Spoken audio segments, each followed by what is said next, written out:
Hello everyone. In today's class, we are going to discuss question number 10.15 of Hello Alkanes and Hello Arenes. Question number 10.15 में हमें बताना है mechanism for the following reaction. इस reaction में हमारा butyl bromide है, N stands for straight chain, तो N butyl bromide है जिसको KCN के साथ ट्रीट कराते हैं हम लोग इथेनॉल वाटर के प्रेजेंस में, तो हमें N ब्यूटाइल साइनाइड मिल जाता है। तो सबसे पहले हम लोग मैकेनिज्म करने से पहले हमें पता तो होना चाहिए किस तरीके की रिएक्शन है। तो यहाँ पे हमें दिख रहा है कि ब्रोमाइड हट गया है और उसकी जगह की क्या आ गया, CN आ गया, और ऑब्वियसली लास्ट में क्या बचा होगा, KBr। सो ये किस तरीके की रिएक्शन है, डिस्प्लेसमेंट रिएक्शन हुई है। तो CN ने क्या किया, Br को रिप्लेस किया है। तो CN जब Br को रिप्लेस करता है तो ऑर्गेनिक केमिस्ट्री में हम लोग बोलते हैं इसे सब्स्टिट्यूशन रिएक्शन। ठीक है, सब्स्टिट्यूशन रिएक्शन तो है। अब सब्स्टिट्यूशन भी दो तरीके की होती है, न्यूक्लियोफिलिक, इलेक्ट्रोफिलिक। तो किस तरीके का है, न्यूक्लियोफिलिक है। न्यूक्लियोफिलिक क्यों, क्योंकि के पॉजिटिव एंड CN नेगेटिव। अब नेगेटिव जिसके पास आता है तो वो तो न्यूक्लियोफाइल होता है, और ये रिलीज कर रहा है ब्रोमाइड Br नेगेटिव। तो मतलब क्या है, एक न्यूक्लियोफाइल दूसरे न्यूक्लियोफाइल को रिप्लेस कर रहा है, तो ये किस तरीके की सब्स्टिट्यूशन हो गई, न्यूक्लियोफिलिक। अब न्यूक्लियोफिलिक सब्स्टिट्यूशन होती है ना, वो दो तरीके से हो सकती है, या तो वो हो सकती है SN1 या फिर SN2 substitution nucleophilic, unimolecular and biomolecular. अब अगर हम लोग देखेंगे N ब्यूटाइल ब्रोमाइड, पहले तो मैं इसका स्ट्रक्चर लिख लेता हूँ। N मतलब स्ट्रेट चेन है, तो CH3 CH2 CH2 CH2 Br। अब Br जिस कार्बन से अटैच्ड है वो क्या है, प्राइमरी, क्योंकि वो एक एल्काइल ग्रुप से जुड़ी हुई है। तो अगर वो प्राइमरी एल्काइल हैलाइड है तो क्या होना चाहिए, यहाँ पे रिएक्शन होगी SN2। क्यों होगी, क्योंकि हमें पता है प्राइमरी का रेट ज़्यादा होता है देन सेकेंडरी देन टर्शरी। किसके केस में, SN2 के केस में। लेकिन जब हम लोग SN1 लेते हैं तो उसमें टर्शरी ज़्यादा होता है, सेकेंडरी एंड देन प्राइमरी। तो यहाँ पे मानो ये टर्शरी तो कभी भी SN2 जाता ही नहीं है, और प्राइमरी कभी भी SN1 जाता नहीं है। हमारे पास क्या है, प्राइमरी है, तो प्राइमरी SN1 तो जा नहीं सकता, तो क्या जाएगा, SN2 जाएगा।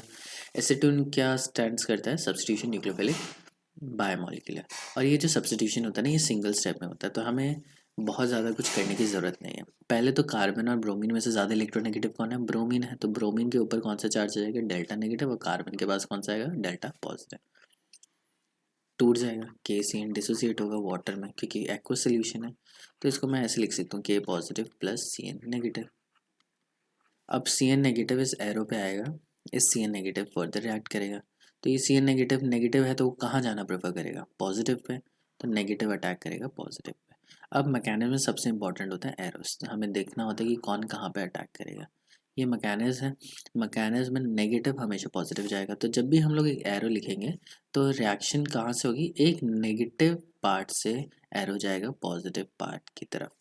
पॉजिटिव से नेगेटिव नहीं जाना चाहिए। मतलब लिखने के लिए ये तो पेपर पे ही लिख रहे हैं ना, मैकेनिक्स तो सिर्फ पेपर पे लिखा जाता है, तो लिखने के लिए तो हम लिख सकते हैं, लेकिन IUPAC के अकॉर्डिंग हमेशा नेगेटिव को पॉजिटिव की तरफ ले जाना होता है। तो इस तरीके से हम लोग दिखाते हैं। फुल एरो का मतलब कि इसमें दो इलेक्ट्रॉन होंगे और दोनों इलेक्ट्रॉन जा रहे हैं। अगर हाफ एरो दिखाऊं मैं इस तरीके से तो मतलब एक इलेक्ट्रॉन का ट्रांसफर हो रहा है, और जब फुल एरो दिखाते हैं तो मतलब बेसिकली दो इलेक्ट्रॉन का ट्रांसफर हो रहा है, दो इलेक्ट्रॉन अटैक कर। अब ये CN यहाँ पे अटैक करेगा तो क्या होगा, Br यहाँ से निकल जाएगा। तो Br को इस तरीके से यहाँ से निकाल दो। मैं इस एरो को नीचे की साइड लिखता हूँ, और ये हमारा बन जाएगा CH3 CH2 CH2 CH2 CN plus Br negative. बस हो गया मैकेनिक्स।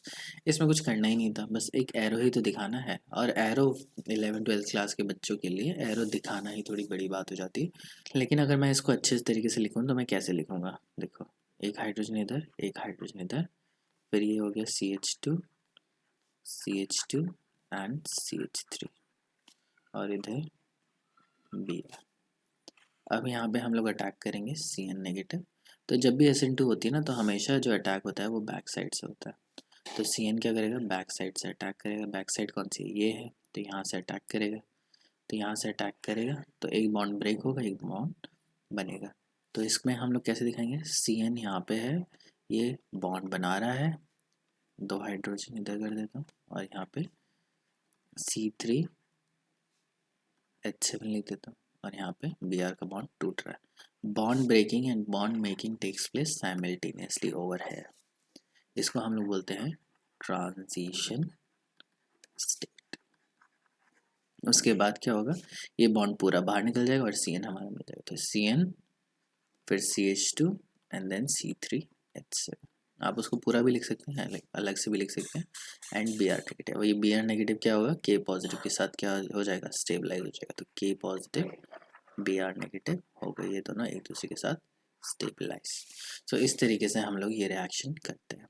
अब यहाँ पे आपने देखा कि ये रिएक्शन SN2 थी तो इस तरीके से रिएक्शन किया, लेकिन SN1 होती तो हम क्या करते हैं, SN1 होती ना तो मैकेनिज्म थोड़ा डिफरेंट हो जाता है। वो हम लोग जब SN1 करेंगे ना तब हम लोग बात करेंगे। So thank you so much for attending the class.